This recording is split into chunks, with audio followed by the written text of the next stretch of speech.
ешкімді мәжбүрлі түрде жақсы көруге міндетті емес, бірақ құрметтеу парыз. Ең қиын үш нәрсе: сыр сақтау, қорлықтарды ұмыту, уақытты дұрыс пайдалану. Арман деген көп белес, біріне шықсаң, бірі бар. Егер жүрген жолың қиындық тудырып жатса, демек сен жоғарыға шығып бара жатырсың. Ал оңай болса, демек төменге құлдилап бара жатырсың. Мақтаншақ әңгімелер әлсіздіктің ең алғашқы белгісі, ал мықты адамдар артық әңгіме айтпайды. Уәде беруден бұрын оны орындай аласыз ба? Соған көзіңіз жете ме? Соны ойлануыңыз керек.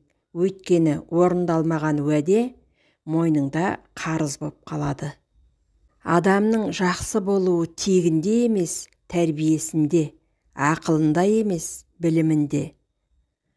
Жақсымен дос болсаң, алдыңнан шығар елпек деп, жаманмен дос болсаң, сыртыңнан жүрер өсек деп. Адам біреуге ренжісе, жақсылығын көрмейді. Ал біреуге риза болса, кемшілігін көрмейді. Шығысы жаман қамысты су ішінде өрт шалар. Пейілі жаман адамды нар үстінде ит қабар. Үміт өрге тартады, үмітсіздік көрге тартады.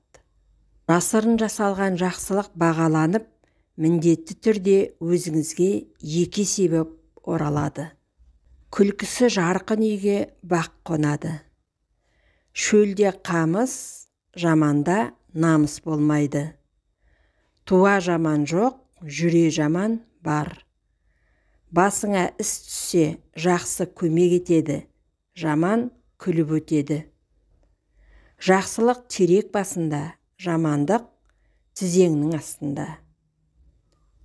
Жақсының күнде бір ойы кеңейді, жаманның күнде бір ойы кемейді. Жапалақ мақтанса, жардан қоян алдым дер. Жаман мақтанса, жақсыны аяғынан шалдым дер.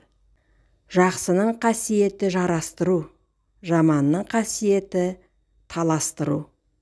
Бір сөз айтсаң жақсыға, аталы сөзге тоқтайды. Бір сөз айтсаң жаманға, өмірінде ұқпайды.